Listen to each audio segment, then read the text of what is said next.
ఇండస్ట్రీలో వివాదాస్పదమైన సినిమాలు కొత్తవి కావు.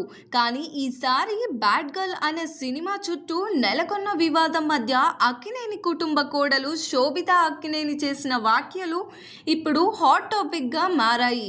వెట్రిమారన్, అనురాగ్ కశ్యప్ నిర్మాణంలో, వర్ష భరత్ దర్శకత్వంలో అంజలి శివరామన్ ప్రధాన పాత్రల్లో తెరకెక్కిన 'bad girl' cinema teaser release అయినప్పటి నుంచే వివాదాలను ఎదుర్కొంటుంది. ఒక బ్రాహ్మణ కుటుంబంలో పుట్టిన అమ్మాయి తన యుక్త వయస్సులో లైంగిక కోరికల గురించి మాట్లాడే సన్నివేశాలపై కొన్ని సంఘాలు ఆగ్రహం వ్యక్తం చేశాయి.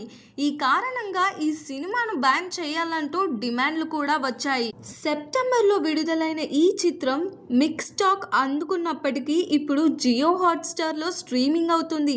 చాలామంది ఈ సినిమాపై స్పందించడానికి వెనుకాడిన సందర్భంలో అక్కినేని కోడలు శోభిత మాత్రం తెగ ప్రశంసలు కురిపించింది. తన సోషల్ మీడియా పోస్టులో ఆమె ఇలా రాసింది: "బ్యాడ్ గర్ల్ నన్ను నవ్వించింది, కన్నీళ్లు పెట్టించింది. మంచి సినిమా చూసిన అనుభూతి కలిగింది. అందరూ, ముఖ్యంగా అమ్మాయిలు తప్పకుండా చూడాల్సిన సినిమా ఇది. దర్శకులు వర్ష భరత్, నటి అంజలి శివరామన్ అద్భుతంగా చేశారు" అని పేర్కొంది. శోభిత చేసిన ఈ పోస్టుతో ఒక్కసారిగా 'బ్యాడ్ గర్ల్' సినిమా మళ్ళీ వార్తలోకి వచ్చింది.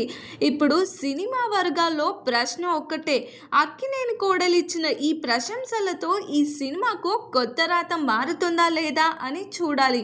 మరిన్ని మూవీ అప్డేట్స్ కోసం చూస్తూనే ఉండండి LG ఎంటర్టైన్మెంట్.